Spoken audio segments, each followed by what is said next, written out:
I like it when we start a show, a really live show on Pro Cannabis Media on a Friday afternoon. And I know that my director, Dan French, is smiling going into the production. Hi, everybody. Welcome to another edition of Green Rush Live, our regularly scheduled cannabis business talk show that we do every Friday afternoon here on the Pro Cannabis Media Network. I'm Jimmy Young, the founder of Pro Cannabis Media. Always happy to have my pal Josh Kincaid as we go coast to coast. He's in Washington State, and I'm on the East Coast of in Massachusetts. And we're so happy to bring on a guy that I think a lot of people, anybody in the industry who doesn't know who George Jage is shouldn't be allowed in the industry. He's the founder of MJ BizCon and MJ Unpacked. George, thank you so much for joining us here today. Well, that's very humbling introduction, Jimmy. It's always great to see you and Josh. I was not the founder of MJ BizCon. I took over when it was MMJ Business Daily, and they did a trade show at a racetrack and did run it for a couple of years. But people get confused because I was the face of the company and built it up. But thank you. And by the way, that's the second time I've done that same thing because it's assumed it's one of those like. In law, they have de facto, and then they have, the reality. And the reality is, George, you took it to a whole new level. That's another story. All right. I appreciate it. And I appreciate your humbleness and everything. Let's talk about MJ Unpacked in New York coming up in a few weeks. And how excited are you? Oh, man. Super excited. Building a trade show and creating an event, and it's really about, creating a community. It takes a little bit of time. It was really only about 18 months ago that we launched our first event, and everybody was texting me from Benzinga that everybody's saying that the three most important shows in the industry are MJ Biz, MJ Unpacked, and Benzinga now, and have really kind of separated themselves, I think, from a lot of the smaller shows that are kind of servicing, these state markets, or going into early stage markets. But again, super excited. Like, you kind of have these catch fire moments, like when you finally convince people, like, hey, we've created something really exceptional here, and this is worth your time. And win those, kind of minds and hearts over and everything else. And it takes time. And we've got a great team of people. Obviously, Wendy from my team, my wife, Kim, Morgan, Spencer, that are working their asses off every day to make sure that this is the best one yet. The timing, I think, couldn't be better. It's an event that obviously, we curate the audience so that it's executive level decision makers that are licensed operators. So it's not a bunch of people looking for a job or kicking tires. And we also let accredited investors in. But the time, so it's the right show, it's the right place, it's the right audience, the right people in the room. And we couldn't be more excited. But thanks for asking, Jim. Is the Bang Gong going to be there? Well, we actually took over more space at the New York Hilton. So the exhibit halls are in what they call the Americas Hall. And there's two floors kind of mirrored on top of each other. So we actually have two gongs this year. Oh, two gongs. Oh, my God. So there'll be a gong on each floor. The gong's going to definitely be going. We always try to throw some kind of unique things in there to kind of, create a little bit of entertainment value. Got a few other tricks up my sleeve, but we'll let the attendees see it when they get the show site. There you go. Josh, I know you got a bunch of questions. I'm going to let you take over for a few minutes here as I try to fight the nausea that I'm fighting right now. And that's not because either of one of you, I just don't feel well today. So go ahead. Cannabis is good for that, Jimmy. At 4:30. That's actually where Jimmy and I met was there. So out in Vegas. Right. Your first one. Which kind of ties that all together because it is one of those shows that will kind of seems to want to live for a lot longer than some of the other ones. CannaCon, for example, based in Seattle, not really relevant outside of Oklahoma. It seems like what we noticed early on with CannaCon was a pay-to-play system at the speaker level. You don't really see that too much at the successful levels. So the top three shows you mentioned are about value. Yeah. And I think you've been able to do that, George, is offer value. It's kind of like that Gary V jab, right hook. It just comes naturally if you provide value. There's a lot of things that started in Seattle that are no longer here that I wish were, but they were more about how do I make money? And it's like, no, you have to offer value first, and then the money should follow. And if you're only looking at money, you're not going to be around very long. And that equation, unfortunately, is played out way too often. And that, I believe, is your secret sauce and why the three of you being Benzinga, MJ Unpacked, and MJ BizCon are leading the pack and kind of differentiating yourself Yeah, and listen, I'm not here to kind of put people down or anything else, and I think each event kind of has their own kind of unique flair and everything else. But yes, I mean, this is something that I am very critical of other events, that they're just in it to sell a booth and sell a ticket. I say that they're in the real estate business trying to sell 100 square feet at a time, not really care. And I mean, I built MJ BizCon, and I was hoping to, take that to a different level at one point, but we parted ways. But I mean, that show is that way. I mean, they just care, like they had 125 packaging companies at the show. I mean, I highly, highly doubt that there was anybody in that organization that took the time to really assess, is there enough buying power coming in, looking for packaging, buyers that are coming to our show that would be able to create a good return on investment for them. And so, we did kind of, look at all the events out there. And I'm going to be honest, like we said, what sucks and what can we do different that would really resonate with people? We mail people's badges if they register early so they don't have to wait in line. I hate waiting in line. Jimmy hates waiting in line. Josh, you hate waiting in line. Our sales team doesn't ever say, hey, do you want to buy a booth? They say, what are your goals? What's your objectives? Like, I need to understand that, because I don't want to sell you a booth and then not be able to sell you another booth. It takes a long time to build a relationship in any industry, and certainly in cannabis. So we want to be able to maintain those relationships that we have delivered them value. And my wife and I that founded the company, I mean, we've, built other trade shows before. It's always got to be customer value first. Like if you create that value, you're going to create a very successful business, and it can never be the other way around. If you go in it saying, how can I just, get them to pay money? I mean, and I'm not pointing fingers at anybody in specifically in the cannabis industry, but, I've seen all the tricks. I've been in the trade show industry for 30 years. People will go out and, give free booths and speaking spots to these companies to make it seem like they have all the star players at their event, but none of them actually buy in because they're not paying for it. And sometimes they don't even show up. It was years ago that there was an event out in California that had promoted Whoopi Goldberg was going to be speaking when she had her Whoopi and Maya line, and they actually never had her under contract. I know because Whoopi was $150,000. That included buying out a full airplane for her to fly on, because she doesn't like traveling with other people. So, it's important to understand what are the needs of the market at the moment. And we approach, creating a trade event as a hospitality event and as a community event. And so, we want this to live beyond that. And we're in the connection business. We're not in the real estate business. Like, you guys connecting at our show, makes me exceptionally happy, because, like, look at this. You guys are collabing. You guys got this going on. It's amazing to see how it's kind of like the butterfly flapping its wings, creates a tornado down the road. You never know how those connections are going to flourish. And when we design the event too, is like, you're not going to build a relationship walking down an aisle, but if we have a lot of soft seating and you feel like you can sit down and have a conversation with somebody and get to know them, build trust, you build a relationship, then you do business together. And you can't do it if you online and virtual events, or walking down an aisle and grabbing a squishy ball on a business card. Yeah.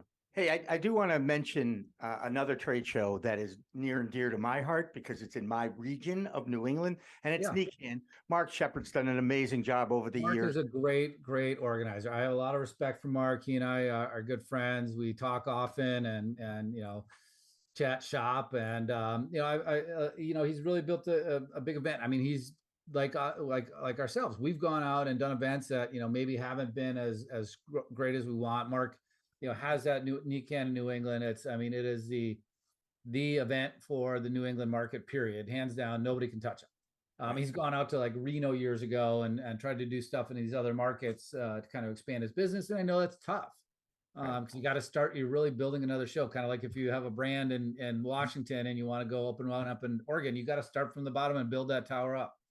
Right. Absolutely. Go ahead, Josh. I know you get something. I gave him something else. I was going to just rip on the whole business and networking everything, because I think that's also kind of what separates some people.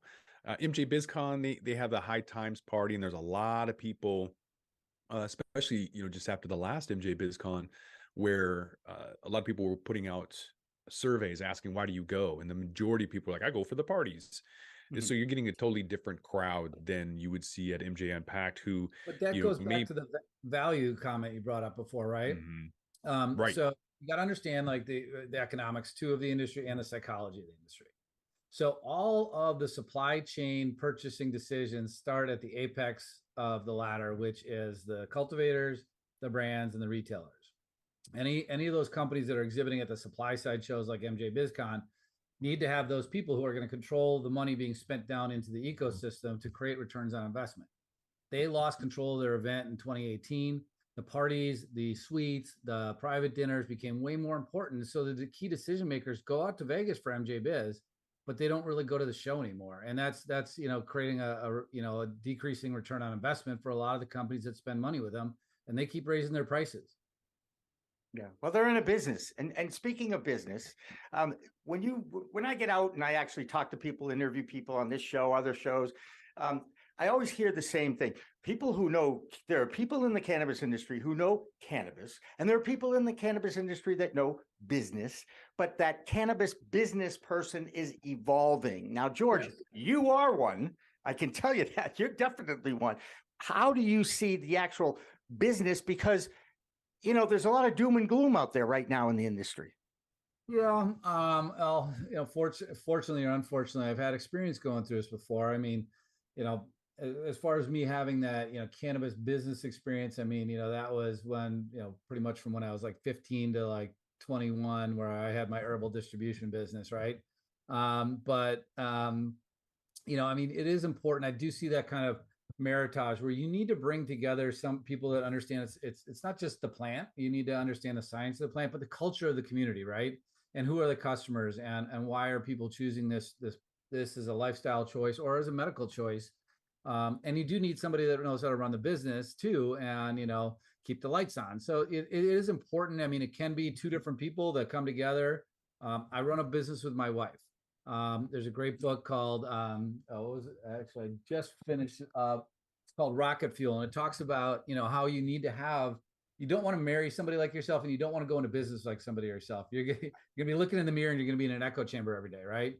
So you need to have kind of multiple mindsets and perspectives to create successful enterprise. Absolutely, and hopefully that answered your question. Yeah, no, it answers it because we're in the middle of it. There's not going to be a day that we all wake up and the cannabis industry is going to be accepted. I don't care if it's legalization involves lawyers and politicians. That's just not going to happen for a long time because, well, we know why. Let's not get into that. But it's normalization. It's like, hey, this industry is here now. They're making billions of dollars. People are in it, even though it's all cash. And even though every single thing double-digit CAGR every year, it's double-digit growth for our industry. And part of it is new markets coming online. I mean, think of the growth that New York, New Jersey, Connecticut, Maryland, and all these states that are moving to adult use are what impacts that can have.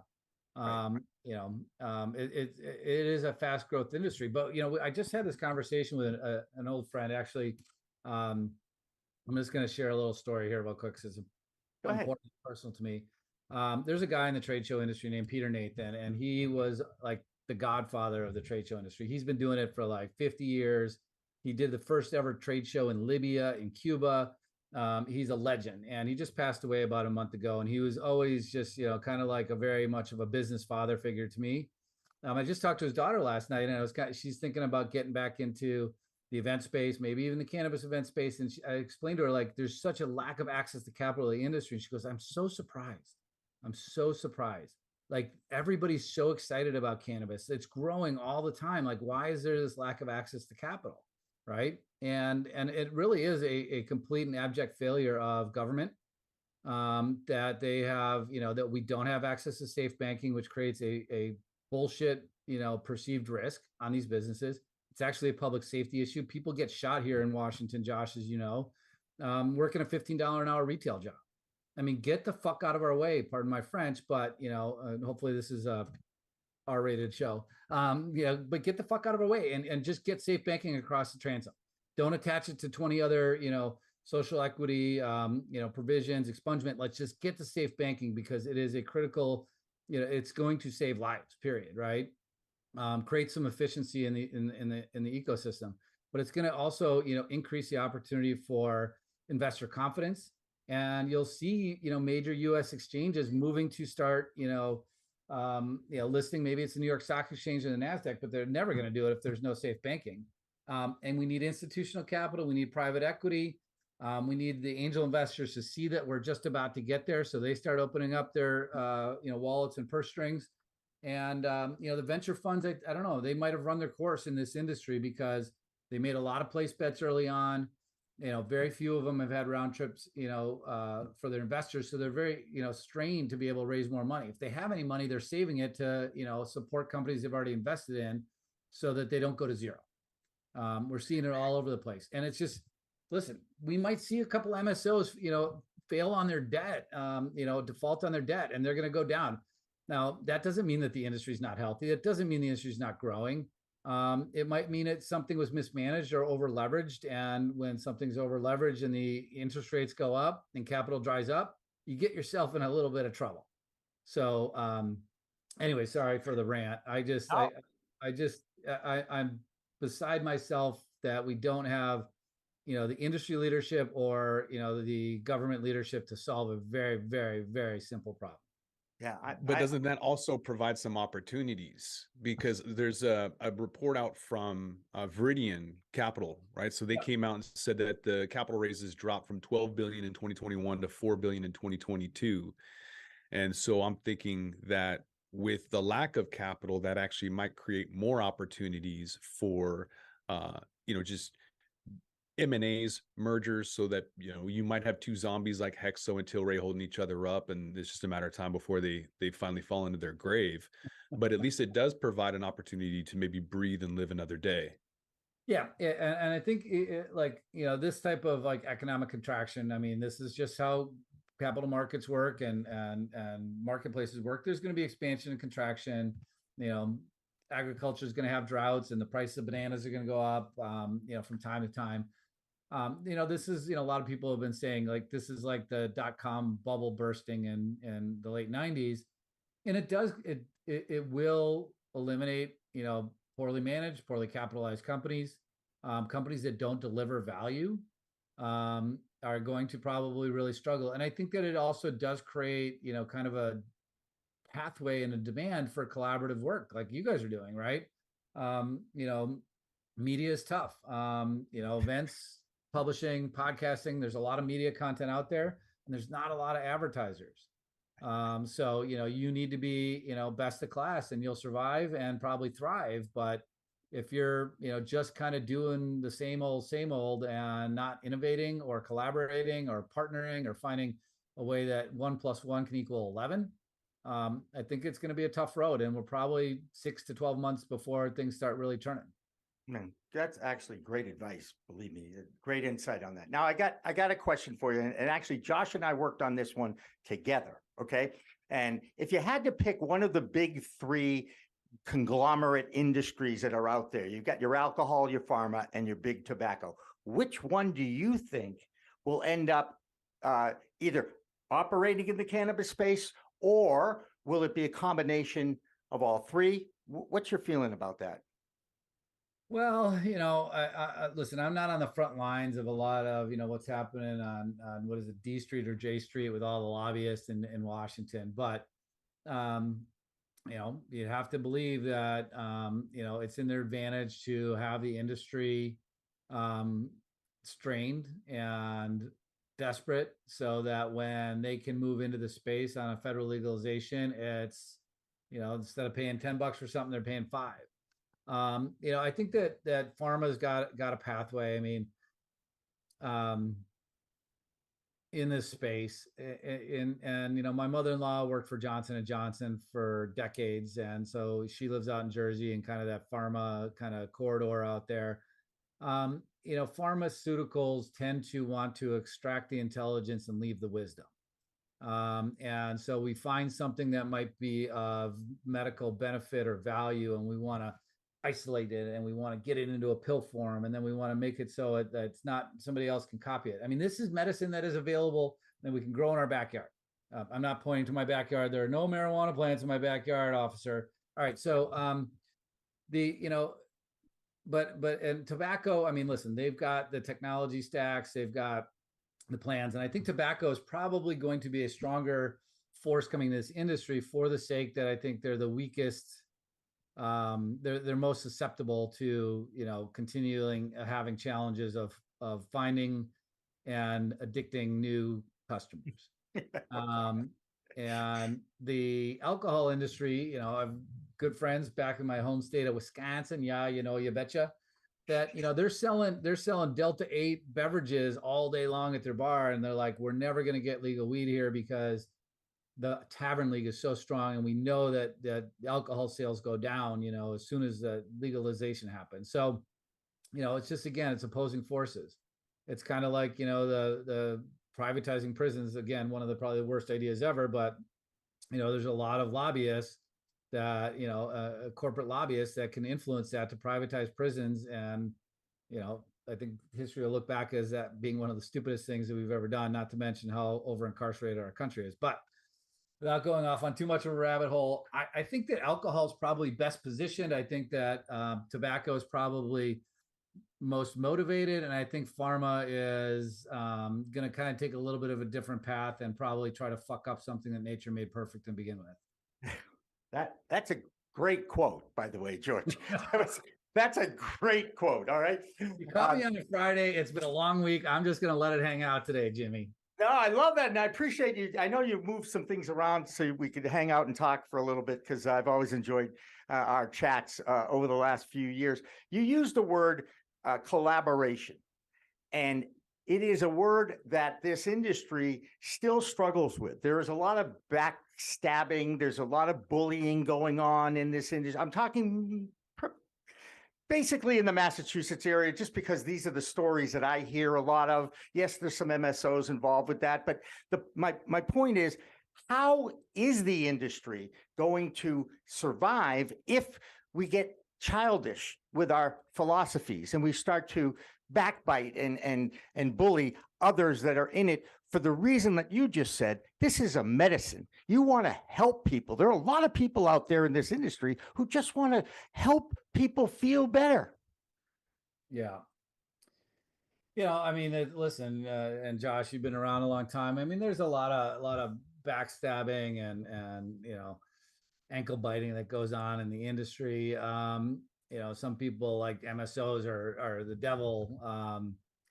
You know, they're not. And I saw a really interesting post. It's like, you know, like they're saying, they're complaining about the MSOs having too much power or money, and like somebody quoted said, like, what are you going to do when InBev comes in, right? They're going to be, you know, 20, 30x, you know, more powerful than any MSO that exists today.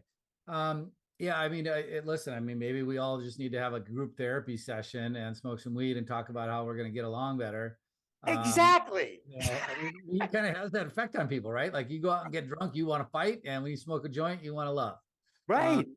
So this is why it can be so transformational for society, right? Like, I mean, we're gonna reduce some of the physiological harm that alcohol causes on the body. We can reduce some of the societal harm that violence that stems from you know, overuse or overconsumption of alcohol causes. You know, deaths. I mean, I'm not encouraging anybody to drive stoned, but you know, I mean, drunk drivers are probably more impaired than a cannabis driver who might be driving a little too slow, where the you know, alcohol is going to make one drive too fast. Still a bad idea to drink and under or drive under the influence of anything. I just want to make that clear. But you know, hopefully we can see some reduction in damage. And Jimmy and Josh, I mean, we're focused on the cannabis industry. I mean, when you look at the restorative power of hemp and the way that it could absolutely radically transform so many major industries that are the primary contributors to our, you know, global extinction threat called climate change. You know, we can use hemp to restore soil that's been, you know, toxified. We can use it to, you know, it's a natural, easy growing plant that can be used for fuel. It can be used for textiles. It can be used to create bioplastics that truly biodegrade. Man, I wish we could get the capital behind that, and people would see, you know, maybe like an ExxonMobil, after they made, you know, $62 billion in profit last quarter, could invest into something around the hemp space. Yeah. Hemp needs a better marketing agent like Chat GPT or AI is getting right now, and it would do a lot better. Yeah. Hey, George, I just so appreciate, I know that Josh and I and you, we could talk for at least an hour, but I really, as much as I'd love to do that, I'm not sure I'm going to make it much past the next few minutes. So I'm going to wrap this up. I'm going to tease what's happening over the next hour and a half on the show. Brandon Jones, our correspondent from Missouri, has a bunch of interviews that he's done this week. Missouri's market is just exploding, and he's going to take over the rest of the show. And of course, following this show is our weekly Weed Talk News show. So, George, best of luck at MJ Unpacked. Josh, thanks for being there and being my crutch today. I really appreciate it. I know people are probably, he doesn't look sick. I'm pretty nauseous right now. That being said, everybody have a great weekend, everybody. And we definitely will have a very special 421 show next week. And we'll get into that if you tune in. So again, thanks for watching the really live part of the Green Rush Live. And from here on in, we're live streaming, but it is recorded content. We'll see you next time. Jimmy, Josh, thank you guys so much. With that, we're going to roll this one up. I'm Josh Kincaid. This is The Talking Hedge. Don't forget to like, share, and subscribe, or don't, and I'm out. Don't forget to smash that like button on your way out and check out these other videos that we've got.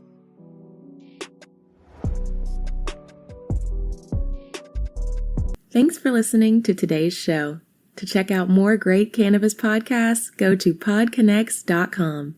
Here's a preview of one of our other shows. 99.9% of our DNA is identical. It's a 0.1% that truly makes us different and unique. And that's what the show is about. Find out that 0.1% about your favorite guests. Find out what music they like, their first cannabis experience, and even what their room looked like growing up. But more importantly, or as important, their journey. Learn what makes them unique on Everything is Personal.